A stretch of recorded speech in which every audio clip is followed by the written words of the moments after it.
ladies, you want to find the packet in your review folder called Slope Fields. And the first page should look like what I have up on the screen here. There are 6 little pieces of graph paper. You might need a little bit of extra room for the first couple of problems.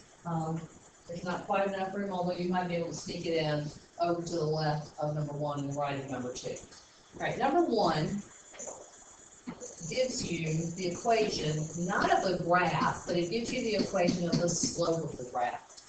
And we're going to still do the exact same thing you used to do the first time you ever learned how to graph. You made a table, okay? We're going to pick an x and see what comes out of it. Only this time, instead of its y value coming out, its slope is going to come out. I like to start with 0. It's nice and easy. I plug in x equals 0, and I end up with a slope of 1. So you go over to your graph, everywhere that x is 0, that's up and down the y-axis, and I'm going to draw a little tiny line, just a tiny one, that seems to have a slope of 1. I wouldn't get too picky about this, but a nice little 45-degree angle.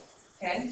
Then you can move either to the right or the left. I'm going to go to the left first because I like what happens there. When I put in -1, I get a slope of 0. So I'm going to move over to where x is -1, and I'm going to put a bunch of little tiny horizontal lines. Okay? You can keep this going in either direction. It doesn't matter. You're supposed to fill in all the points that they give you. So I'm going to plug in +1 this time, and that gives me a slope of 2. Now, all that's going to be important is that your slopes of 2 look like they're steeper than your slopes of 1. And even without filling in the table, you can tell that when you put in a 2, you're going to get a steeper slope still.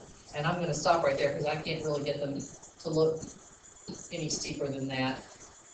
Going in the other direction, if I do -2, my slope is -1. And if I do -3, my slope is -2. The idea for your slope fields is that you can clearly tell anywhere the slope is 0, that you can clearly tell if the slope is positive or negative, and that you can see a pattern of whether the line is getting more steep or less steep as you move in a certain direction. So in number 1, you can see that from the x equals -1, the slopes are all 0. And to the right, the slopes are all positive, and they get more steep as you move to the right. To the left, the slopes are all negative, and they get more steep as you move to the left. You might also note that there's a shape suggested by this slope field, and the shape that's suggested is a parabola. Let me try about the green one. You could kind of sort of see that you might see a parabola or two in these shapes. Some people see them better than others. And that's because if you took the antiderivative of x plus 1, you would get 1/2 x squared plus 2x, which is a parabola, plus c, which means you've actually got a family of parabolas here. Okay? That's how you draw slope fields, right? So I'm going to do number 2 now. We're going to do it exactly the same way. Number 2, dy dx. This time, instead of it depending on what x is, it depends on what y is. All right? Once you get the hang of this, you don't actually have to draw these tables. Some people like to draw them every time, others only draw them for the more complicated problems. I'm not going to put an x in my table. X doesn't matter in this problem. The only thing that matters is y. I'm going to start with 0 again. I often start with 0. Although in problem number 1, I probably would have started with -1 because that gave me slopes of 0. So when y is 0, the slope is 0. So I'm going to go everywhere that y is 0, which is right on the x-axis, and I'm going to put a bunch of tiny little horizontal lines. Okay? And then I'm going to move to y equals 1 and y equals 2. And what you're supposed to notice is that as you move up, the graphs are positive. The little lines you're going to draw have a positive slope, and they get more steep. So you want to draw a slope of 2 across here, and then a steeper line across here. Okay? Then I'm going to go back in the other direction, -1 and -2, and I'm going to note that my slopes are negative, and as I move away from the x-axis, my slopes get more steep as well. So a -2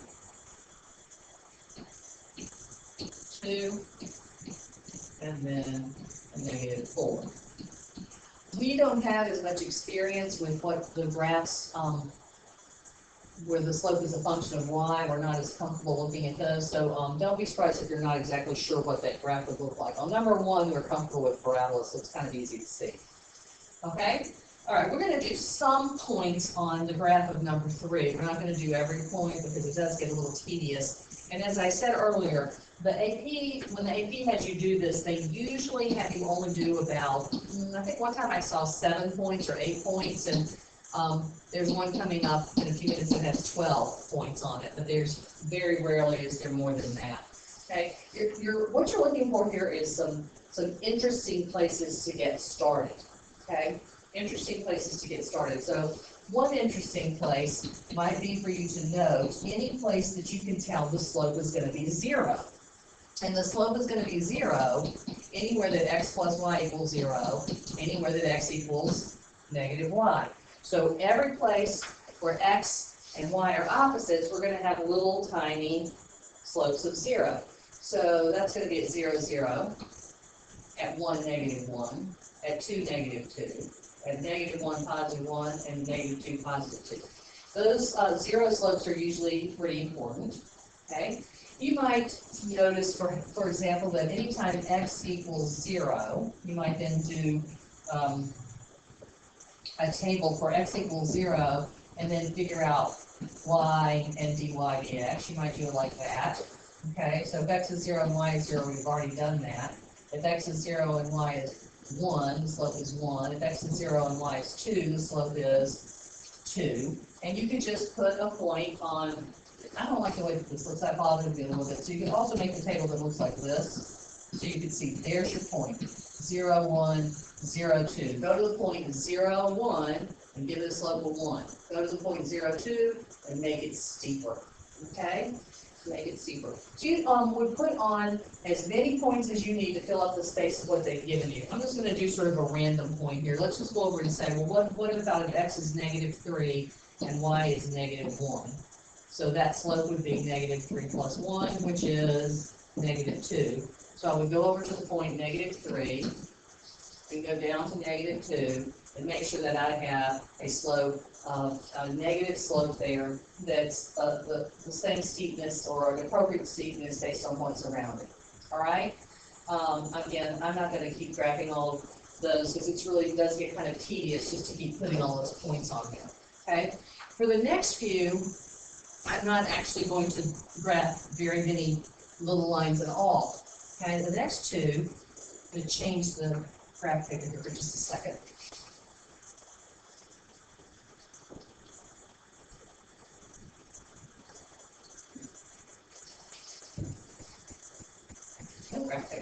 All right, for the rest of these, I'm not going to actually graph very many little slopes. I'm going to look more at just the structure of this slope field and at some of the interesting characteristics you want to always try to look for. So the first thing you always want to try to look for is where is the slope equal to 0, okay? And that's usually fairly easy to figure out. Slope's equal to 0 everywhere that x equals 0. So all up and down the y-axis, like that, okay? You might look for places where the slope is 1. That's sometimes interesting. But what I wanted you to notice here is that when you put in a positive x, anything on this side, your slope on this side is always going to be positive. And if you put in a negative x, anything on this side, the slope is always going to be negative. So that's just kind of looking at a big pattern rather than the little details of exactly what the slope is at each point. Both things are important, but this is one of the things you really want to get a good handle on, okay? You also could note that as you put in bigger values of x, x's that are further from the origin, to the right, it gets steeper, and as you go further to the left, it also gets steeper. Okay, take a look at number 5. If I want to look at where the slope is equal to 0, that'll be wherever y is equal to 1. So right across here, there we have all our little slopes of 0, okay? And where am I going to have a positive slope? Well, anytime that y is greater than 1. Anything up above is going to have a positive slope, and anything down below is going to have a negative slope. So just kind of looking at some of the general characteristics of the slope field as opposed to like we did on the first three where we actually drew little lines, okay? All right, this is the first one where we've had a fraction. So the first thing I want to look at is where's the slope equal 0, and that answer is wherever y equals 0, so all along the x-axis, all right? And you might also note next that the slope is undefined where x equals 0. Now the general rule is don't draw anything if the slope is undefined. So I'm not going to draw, probably need to get rid of that first one right here. Don't draw anything on the y-axis because there's nothing there. There's no slope, so you don't want to draw anything. So these two things, where the slope is equal to 0 and where the slope is undefined, sort of set up 4 sections. In this case, it is the 4 quadrants. But in some other cases, it might not be the quadrants, where you might look at where the slopes are positive or negative. So if you look over here in the first quadrant right here, if x is positive and y is positive, then the slope is going to be negative. In the second quadrant, if x is negative and y is positive, then the slope over here is going to be positive. And you could do the same thing for the other 2 quadrants. This is going to have negative slope, and this section over here is going to have a positive slope. So the 2 things are equally important. Can you plug in a specific point and get a specific slope and draw little tiny lines to suggest a graph? And can you also look at it in a more general sense? Where is the slope 0? Where's the slope positive? Where's the slope negative? Okay, turn the page. And what you have here is 8 graphs that are generated from the calculator. And we're going to take a look at matching them up to these equations at the bottom of the page. So the first thing you need to notice is that these are not slope fields. These are the equations of the actual line. So when there's 2 ways to do this. I'm going to show you the slope field way. One is to stop and take a look at, well, what's the slope? What's dy dx? Well, for number 7, if y equals 1, then dy dx is equal to 0. So go up there and look at those graphs, 8 of them. Which one of those graphs is a bunch of little horizontal lines? And the answer is D. Okay, the answer is D. A bunch of little horizontal lines. Okay? Now, if the slope field is actually 0, then this could be the graph for the line y equals 1, or the line y equals 2, or the line y equals 3. Here's the line y equals 1. And here are all the other family of lines that have that same slope field. Okay? Let's look at the second one. If y equals x, then when I take the derivative, dy dx is equal to 1. So we'll look at the remaining 7 possibilities. And which one is a series of little tiny lines that all appear to have a slope of 1? And that answer is H, right there. All of those have a slope of 1. So here's the line, y equals x, running right through here. And all of the other lines are y equals x plus something or y equals x minus something. So a family of solutions. Okay? Number 9, the derivative of x squared is 2x, right? So you're looking for now one where the slopes are changing. You want to note that the slopes will be 0 at x equals 0, and there are a couple of those graphs. You want to note that when x is positive, the slopes are positive and getting steeper as you move to the right, and when x is negative, the slopes are negative and getting steeper as you move to the left. So take a look and let's find some of the slopes that are 0. It appears to be this one, right? See, right? Sometimes I can see these better than others. On this particular picture, I don't see it quite as well, but I think it is sort of suggesting a series of parabolas here, which we could match up with this, which is a parabola. I don't always see it as easily as I do on some graphs. All right, the next one is a cubic. So what's the derivative of 1/6 x cubed?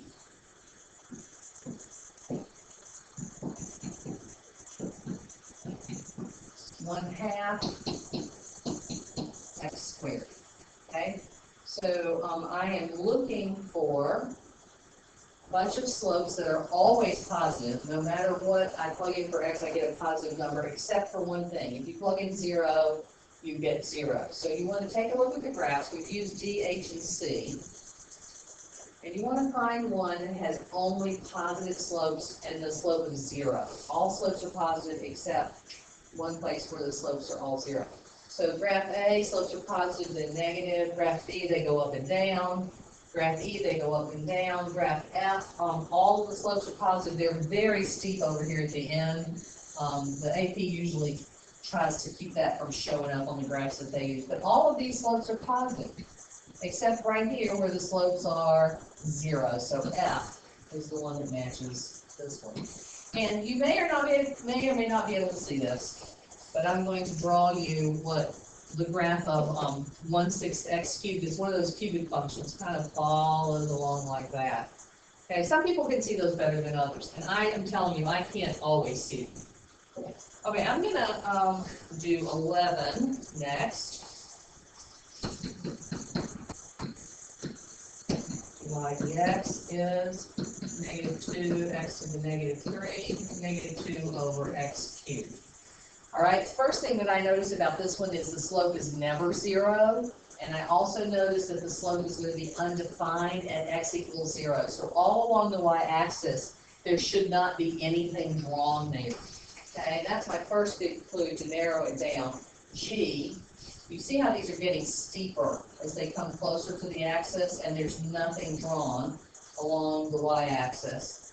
And also A, these are getting steeper. This way, steeper and steeper, and there's nothing drawn here. So it's either going to be A or it's going to be G. Okay, I'm going to look again at positives and negatives. Okay, if I put in a positive x, then -2 divided by a positive number is going to be a negative number. So to the right, I should get negative slopes, and to the left, I should get positive slopes. For G, to the left, I've got negative slopes, and to the right, I have positive slopes. Go back up to A. To the left, I have positive slopes, and to the right, I have negative slopes. So there it is. Okay. I'm not actually graphing anything. I'm just looking at the general characteristics. I'm going to say 12 and 13. And take a look at number 14. So the derivative of the natural log of the absolute value of x is 1 over x. Once again, none of the slopes are going to be 0. Once again, the slopes are undefined along the y-axis when x equals 0, but this time positive x's give me positive slopes and negative x's give me negative slopes, and so the answer for 14 is G.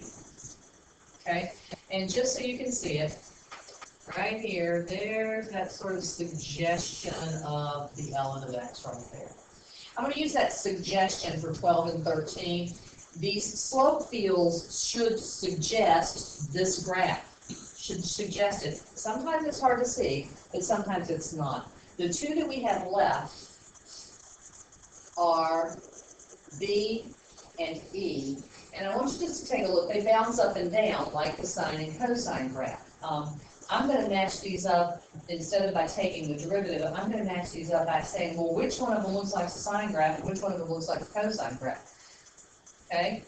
And this one right here, see how it crosses through at 0, 0, and then it goes up and it comes down and comes up. This one over here goes up and comes back down right here. So that's enough to tell me that this one looks like cosine and this one looks like sine. And so that's the way to match out. F goes with the cosine graph, and what was the other one? B goes with the cosine. Okay? All right, next page is a little different. This is a different way to present it. This time, graphs of slope fields again, but this time the equations that are given are not y equals, but they are the slope equals. So we're going to go back and use the stuff that we did on the first page. I think I'm going to start with, I'm going to start with this one.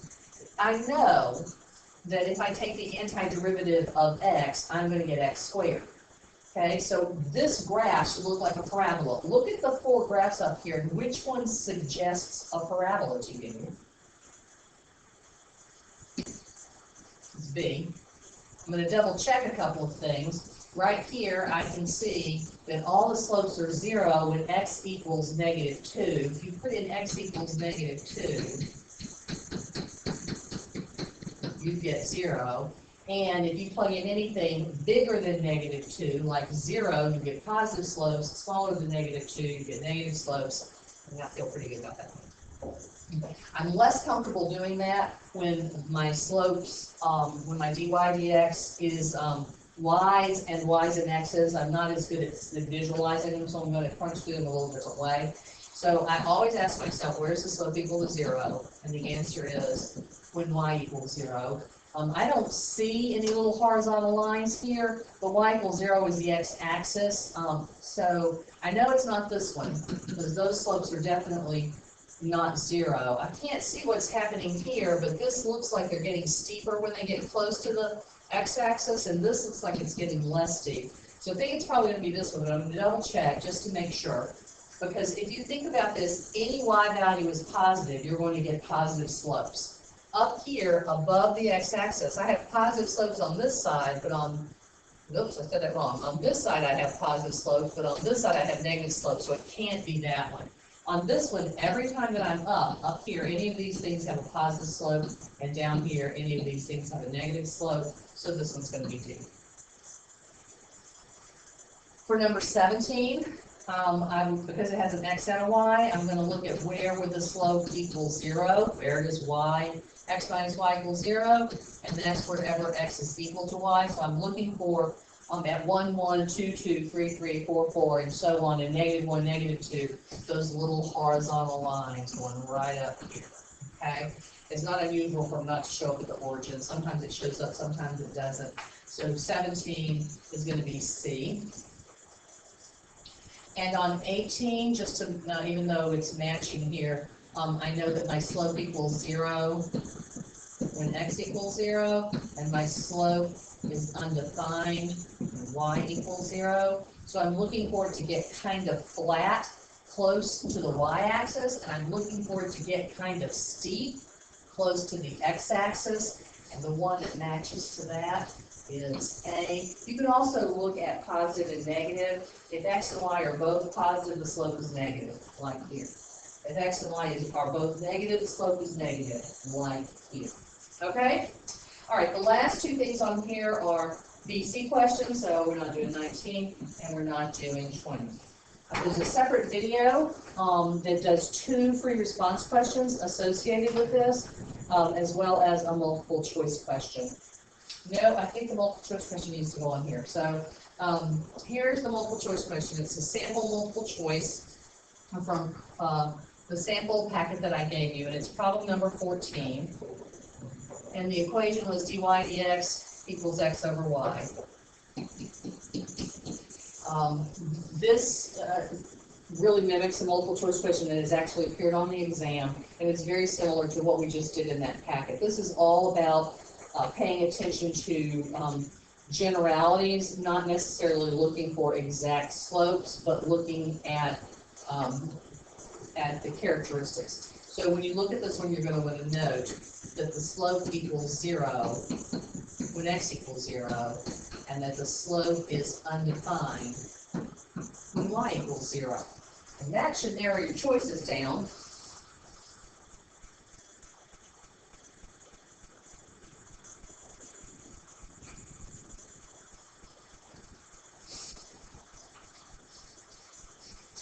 Okay, the next thing you're going to want to note is that when x and y are both positive, you should have a bunch of positive slopes. When x and y are both negative, you should have a bunch of positive slopes. And then in quadrant 2 and 4, you're going to have negative slopes. So if you take this right here and look at the 4 or 5 graphs that are available, the only ones that meet this criteria are C and E. I think those are the only ones that meet both of those criteria.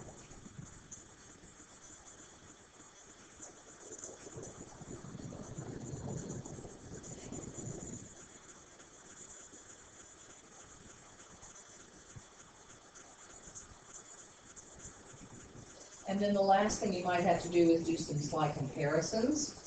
Okay? If you leave x the same, if you say, think about making a table with x, and you make x, I'm not going to use x equals 0 because that makes it all 0, but if I'm going to use x equals 1, and I change the y value, like y is 1, and then y is 2, and then y is 3, what's happening to the relative steepness of the line. You stay at x equals 1, but you let your y value get bigger. Well, these slopes are going to decrease. So what I'm looking at is along the place where x is equal to 1, as I go higher up the graph, my slopes need to get less steep. And the only one that matches up once I get all of that information together is, okay, now there's a separate video with 2 free response questions worked. It's only about 25 minutes long. And those questions I think are extremely, I won't say they're all easy, but they're kind of formulaic. And once you've practiced 5 or 6 of those, then they usually are pretty good. Okay.